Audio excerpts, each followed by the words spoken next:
Hi welcome to Bhaskar's area. AP mega DSC నియామక ప్రక్రియలో మరో కీలక ముందడుగు పడింది.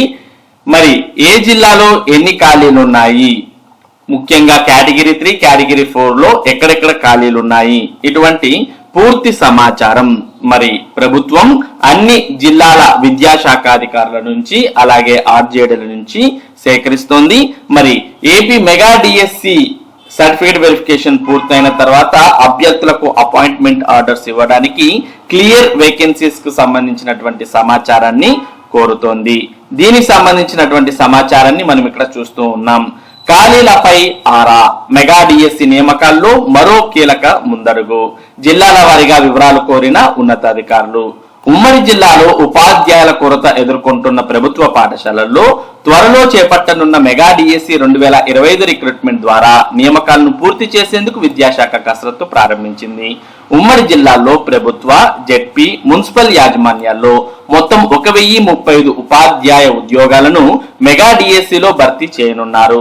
ఇప్పటికే డిఎస్సిలో అభ్యర్థులు సాధించిన మార్కులను విడుదల చేసిన విద్యాశాఖ తదుపరి మెరిట్ జాబితా, రిజర్వేషన్ కమ్ రోస్టర్ మార్గదర్శకాల మేరకు సెలక్షన్ జాబితా, అభ్యర్థుల సర్టిఫికెట్ వెరిఫికేషన్, పోస్టింగ్లకు కౌన్సిలింగ్ ద్వారా నియామకాల ప్రక్రియను పూర్తి చేయాలి.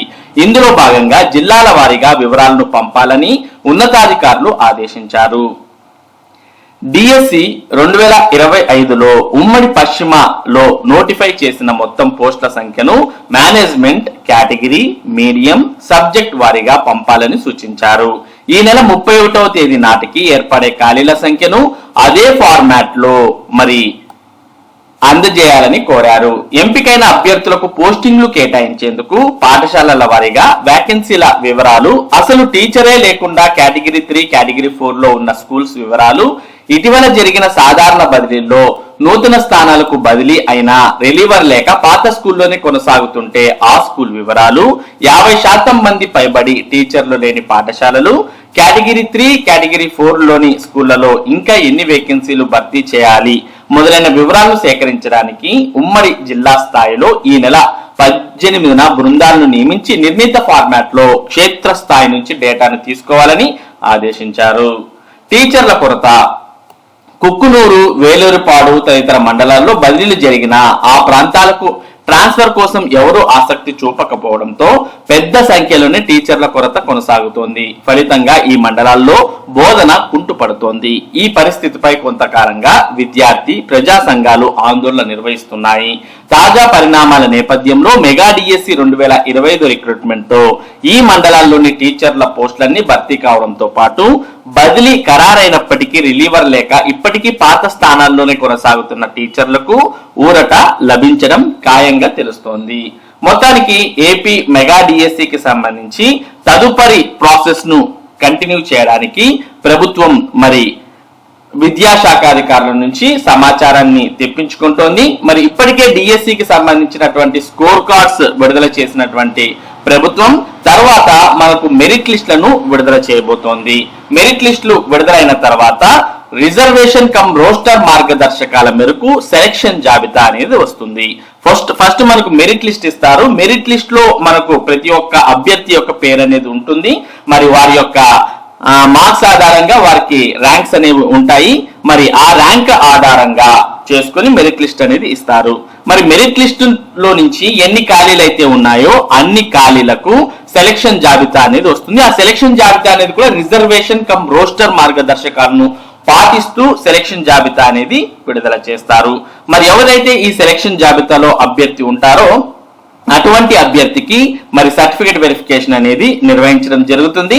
ఇక సర్టిఫికేట్ వెరిఫికేషన్ లో అన్ని రకాల సర్టిఫికేట్స్ ను అభ్యర్థి మరి చూపించినట్టయితే మరి ఆ అభ్యర్థిని సెలెక్ట్ చేసి వారిని పోస్టింగ్ కు సంబంధించిన కౌన్సిలింగ్ కు మరి పిలవడం జరుగుతుంది.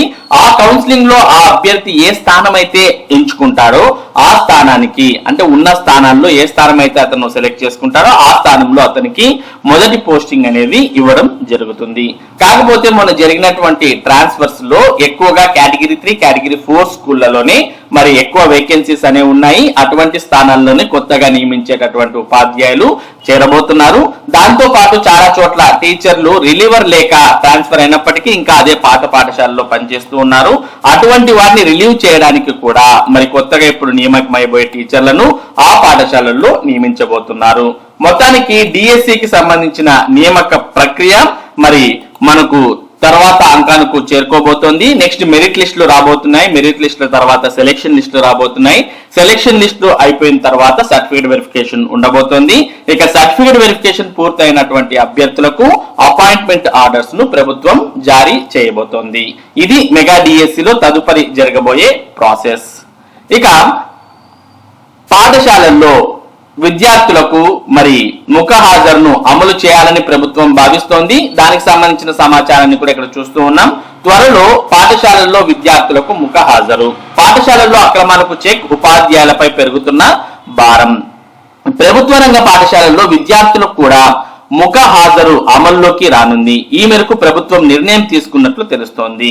ప్రభుత్వ యాప్ లో విద్యార్థుల ముఖ హాజరు ఎలా వేయాలో తెలియజేస్తూ ఒక నోట్ రావడంతో ఇది ఖాయమన్న నిర్ధారణకు ఉపాధ్యాయులు వస్తున్నారు. ఇప్పటికే ఉపాధ్యాయుల ముఖ హాజరు అమల్లో ఉంది. సరైన సమయంలో హాజరు నమోదు కాక టీచర్లు ఇబ్బంది పడుతున్నారు. ఈ నేపథ్యంలో విద్యార్థులందరికీ ముఖ హాజరు నమోదు చేయాలంటే ఎంత సమయం పడుతుందోనని టీచర్లు ఆందోళన చెందుతున్నారు. పని భారం కూడా పెరుగుతుందని వాపోతున్నారు. విద్యార్థుల ముఖ హాజరు నమోదు ఇలా. పాఠశాలలో లీప్ యాప్ లో విద్యార్థుల ముఖ హాజరు ఎలా నమోదు చేయాలో సాధారణంగా వివరించారు. యాప్ లో ముందుగా స్టూడెంట్ ఆప్షన్ లో యాక్షన్ లోకి వచ్చిన తర్వాత సింక్రనైజ్ బటన్ మీద ఒకసారి క్లిక్ చేయాలి. అప్పుడు వ్యక్తిగత లాగిన్ లేదా స్కూల్ లాగిన్ లేదా హెచ్ఎం లాగిన్ తో సహా అన్ని లాగిన్లలో విద్యార్థి డేటా కనిపిస్తుంది. యాక్షన్ లోకి వెళ్లి దాని మీద క్లిక్ చేస్తే అందరికీ ఈ ఆప్షన్ చూపిస్తుంది. ముందుగా టీచర్ ఆప్షన్ లో టీచర్ సర్వీసెస్ లోకి వచ్చిన తర్వాత సింక్రనైజ్ బటన్ పై ఒక్కసారి క్లిక్ చేస్తే విద్యార్థి ఫేషియల్ డేటా ప్రత్యక్షమవుతుంది. దాని ప్రకారం విద్యార్థుల ముఖ హాజరు నమోదు చేయాల్సి ఉంటుంది. మరి ఈ విధానం ఎందుకు అంటే అక్రమాలకు చెక్ పెట్టేందుకే. పాఠశాలల్లో ప్రభుత్వ పథకాల అమలులో జరుగుతున్న అక్రమాలను అరికెట్టేందుకు విద్యార్థుల ముఖ హాజరును ప్రవేశపెట్టారు. విద్యార్థులకు అందజేస్తున్న విద్యార్థి మిత్ర కిట్, తాజాగా అందజేసిన అసెస్మెంట్ బుక్లెట్స్ మధ్యాహ్న భోజనం దుర్వినియోగం కాకుండా ముఖ హాజరు విధానం దోహదపడుతుందని ప్రభుత్వం భావిస్తోంది. అసెస్మెంట్ బుక్లెట్ల ద్వారా విద్యార్థుల బోగస్ హాజరును గుర్తించేందుకు విద్యాశాఖ అధికారులు సోమవారం నుంచి పాఠశాలలు తనిఖీలకు శ్రీకారం చుట్టనున్నారు. ఇక మరోపక్క రాష్ట్ర ప్రభుత్వ డిఏ బకాయిలపై న్యాయ పోరాటం. ఏపీ సిపిఎస్ ఈఏ ఉద్యోగులకు ప్రభుత్వం చెల్లించాల్సిన డిఏ బకాయిలపై హైకోర్టును ఆశ్రయించినట్లు ఏపీ సిపిఎస్ ఈఏ అధ్యక్ష ప్రధాన కార్యదర్శులు బాజీ పఠాన్ రాజేశ్వరరావు శనివారం ఓ ప్రకటనలో తెలిపారు. 5 ఏళ్లుగా సిపిఎస్ ఉద్యోగులకు డిఏ బకాయిలు చెల్లించడం లేదు. ప్రభుత్వానికి అధికారులకు ఎన్నిసార్లు విన్నవించినా ప్రయోజనం లేదు. ఉద్యోగుల మేలు కోసం సిపిఎస్ఈఏ న్యాయ పోరాటానికి సిద్ధమైందని పేర్కొన్నారు. ఇక 10వ తరగతి పరీక్షలు తెలుగులో రాసుకునే అవకాశం. మంత్రి లోకేష్ హామీ ఇచ్చినట్లు ప్రకటించిన ఆపస్. 10వ తరగతి పబ్లిక్ పరీక్షలను తెలుగు మాధ్యమంలోనే రాసుకునే అవకాశం కల్పిస్తామని రాష్ట్ర విద్యా ఐటీ శాఖల మంత్రి నారా లోకేష్ హామీ ఇచ్చినట్లు ఏపీ ఉపాధ్యాయ సంఘం ఆపస్ ప్రకటించింది. ప్రభుత్వ పాఠశాలల్లో తెలుగు మాధ్యమం కొనసాగాలని మంత్రిని కోరగా కొన్ని పాఠశాలల్లోనైనా కొనసాగించేందుకు ప్రయత్నిస్తామని చెప్పారని వెల్లడించింది. ఉండవల్లిలోని నివాసంలో శనివారం మంత్రి లోకేష్ ను ఆపస్ రాష్ట్ర అధ్యక్ష ప్రధాన కార్యదర్శులు ఎస్ బాలాజీ, జీవి సత్యనారాయణ, కోశాధికారి సురేష్ కుమార్, ఉపాధ్యక్షులు సునీత కలిశారు. ఈ సందర్భంగా వచ్చే నెల 1న పాఠశాలల్లో నిర్వహించే my school my pride poster ను మంత్రి ఆవిష్కరించారు. విద్యారంగ ఉపాధ్యాయ సమస్యలను మంత్రి దృష్టికి తీసుకెళ్లినట్లు ఆపస్ ప్రతినిధులు తెలిపారు. డిఎస్సి 2003 వారికి పాత పెన్షన్ అమలును త్వరగా పరిష్కరిస్తామని మంత్రి హామీ ఇచ్చారని పేర్కొన్నారు. హై స్కూల్ ప్లస్లు కొనసాగిస్తామని, విద్యార్థులకు ఇబ్బందులు లేకుండా త్వరలో పీజీటీల నియామకం చేపడతామని మంత్రి తెలిపారు. ఇతర జిల్లా బదిలీలు త్వరలోనే చేపడతామని అన్నారు. డియు పుల్లో ఉన్న పండితులు, పీఈటీల పదోన్నతుల విషయంలో ఉన్న ఇబ్బందులు తొలగిస్తామని, త్వరలో పదోన్నతులు చేపడతామని హామీ ఇచ్చారు. ఉపాధ్యాయ సంఘాలతో సమన్వయ సమావేశం నిర్వహించాలని కోరగా సెప్టెంబర్ 5 తర్వాత నిర్వహిస్తామని మంత్రి తెలిపారు అని పేర్కొన్నారు. మరి ఇవి ఈ రోజు ఉన్నటువంటి ముఖ్యమైన విద్య మరియు ఉద్యోగ సంబంధిత సమాచారం. మరి మెగా డిఎస్సికి సంబంధించినటువంటి ముఖ్యమైన సమాచారాన్ని మీరు ఎప్పటికప్పుడు పొందాలి అంటే మన భాస్కర్స్ ఏరియా యూట్యూబ్ ఛానల్ కు సబ్స్క్రైబ్ అవ్వండి. అలాగే ఈ వీడియోని లైక్ చేసి షేర్ చేయండి. Thank you for watching this video.